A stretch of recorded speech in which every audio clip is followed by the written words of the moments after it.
दोस्तों, शेर और बाघ ये दोनों ऐसे जीव हैं जो बहुत दूर के करीबी प्रतिद्वंदी हैं। दूर के इसलिए क्योंकि दुनिया में कोई ऐसा जंगल या मैदान नहीं है जहां शेर और बाघ दोनों ही जानवर पाए जाते हों, और करीबी इसलिए क्योंकि अगर इनकी आमने सामने की लड़ाई हो तो लड़ाई बेहद ही रोमांचकारी होगी। शायद जीव जगत के बारे में हम सबके दिमाग में सबसे बड़ा प्रश्न यही है कि शेर और बाघ में कौन ज़्यादा ताकतवर और घातक है। और ये सवाल सिर्फ हमारे दिमाग में ही नहीं है, बल्कि ये एक ऐतिहासिक सवाल है जिसका उत्तर जानने के लिए प्राचीन रोम में बड़े पैमाने पर शेर और बाघों के मुकाबले करवाए जाते थे। शेरों और बाघों को पिंजरे के अंदर लगातार कई दिनों तक भूखा रखा जाता था और एक बंद मैदान में दोनों की लड़ाइयाँ करवाई जाती थी। इन लड़ाइयों में इंसानों का मनोरंजन कर रहे शेर या बाघ में से जब कोई एक जीव मारा जाता तो ही लड़ाई का फैसला हो पाता था।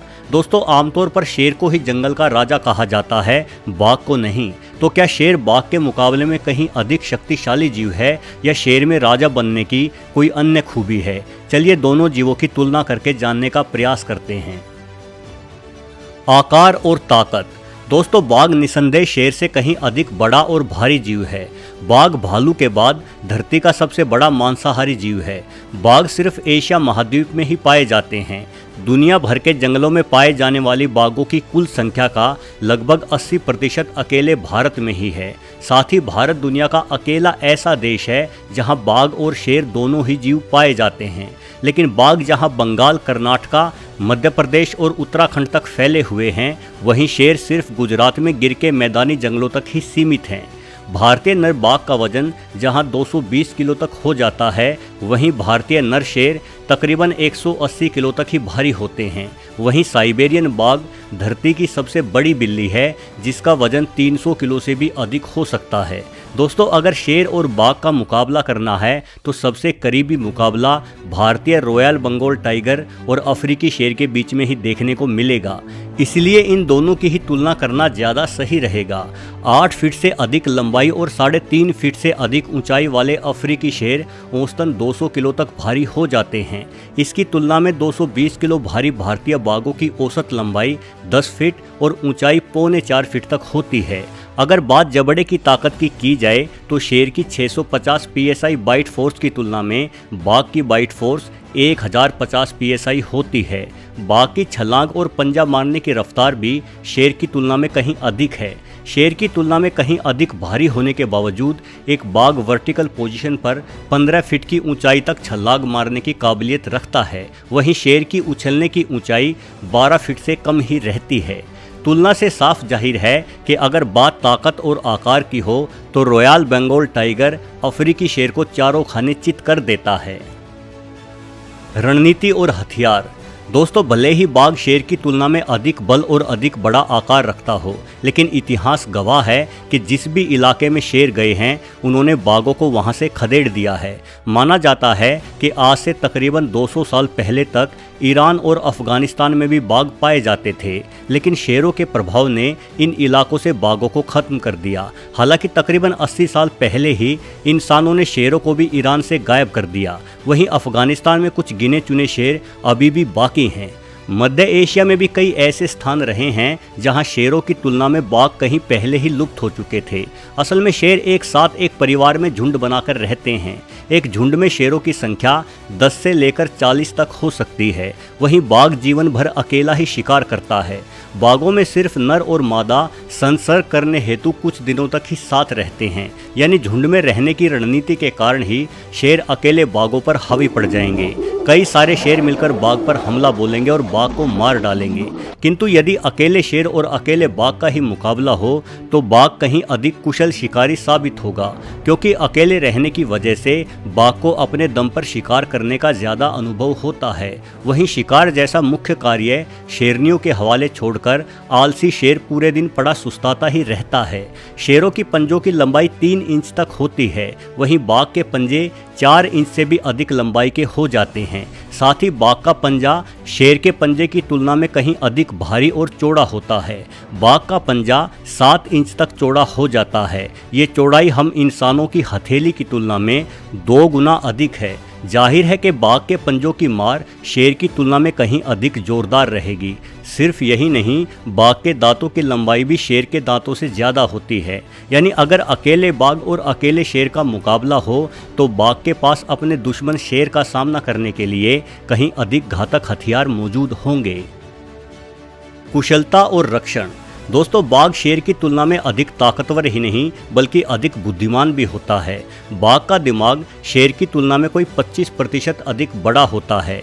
बाघ और शेर दोनों ही जीव अपने शिकार की गर्दन पर हमला करके उसे मारते हैं, लेकिन इस मामले में शेर के पास एक बेहतरीन रक्षा प्रणाली है।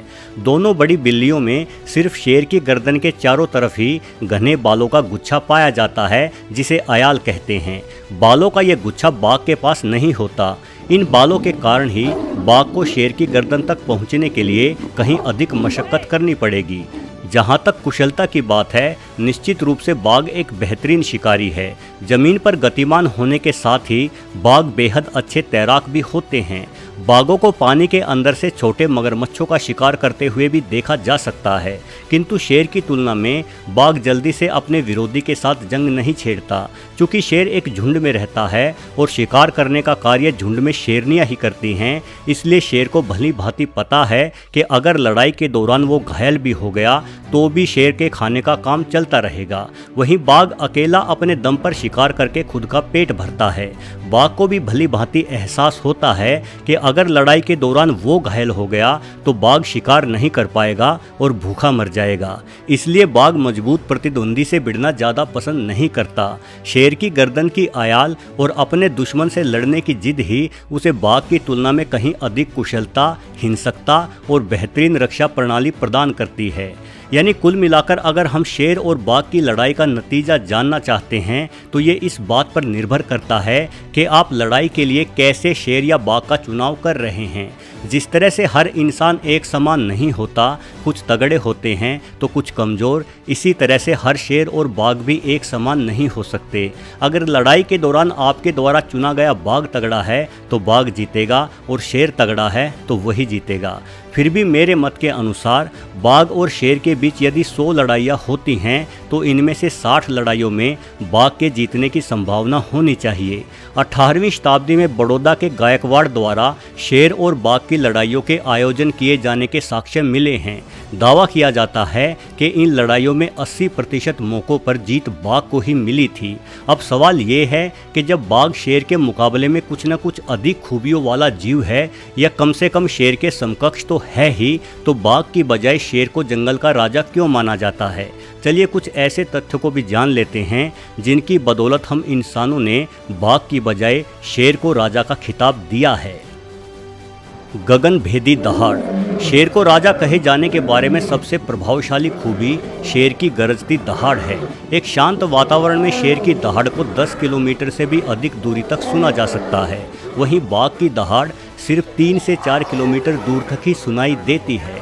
बाघ जहां सिर्फ गुस्से जैसी कुछ विशेष परिस्थितियों में ही दहाड़ता है, वहीं शेर जंगल में मात्र अपनी उपस्थिति दर्शाने के लिए भी जोरों से दहाड़ लगाते हैं।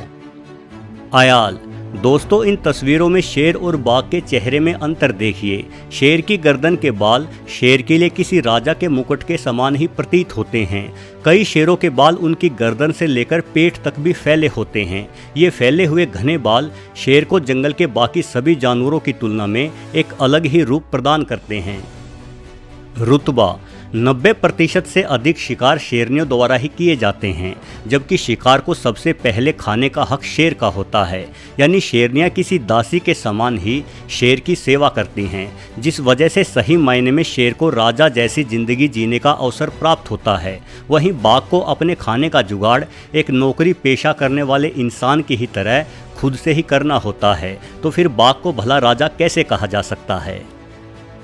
संघर्ष। दोस्तों, बाघ अपना जीवन अकेले जीकर खुश रहता है। इसके विपरीत एक झुंड के शेर किसी राजा की भांति दूसरे झुंडों के शेरों के साथ लड़ाइयाँ करते हैं। इन लड़ाइयों का मकसद दूसरे झुंड को अपने कब्जे में लेना होता है। ये ठीक वैसे ही है जैसे प्राचीन समय में एक राजा दूसरे राजा का राज्य हड़पने के लिए उस राज्य पर चढ़ाई करते थे। यानी किसी राजा के ही समान शेर अपना राज्य फैलाने के लिए जीवन भर संघर्ष करते हैं। एकजुट सेना। जिस तरह से एक राजा के पास अपनी सेना होती है, उसी तरह से एक बड़े नर शेर के पास भी अन्य शेरों और शेरनियों के रूप में सेना होती है। अपनी सेना के दम पर ही शेर बाघों की तुलना में अधिक बड़े इलाके तक अपना खौफ कायम रखते हैं और भैंसों जैसे बड़े जीवों को मारने में ज़्यादा सक्षम भी होते हैं। यानी कुल मिलाकर भले ही बाघ ज़्यादा ताकतवर जीव हो, लेकिन एक राजा बनने के लिए सिर्फ ताकत ही काफ़ी नहीं होती, बल्कि एक राजा में नेतृत्व वाले गुणों का भी होना आवश्यक है, और ये तमाम गुण सिर्फ शेरों के पास ही होते हैं। यही वजह है कि बाघ की बजाय शेर को जंगल का राजा कहा जाता है। वीडियो देखने के लिए आपका बहुत बहुत धन्यवाद।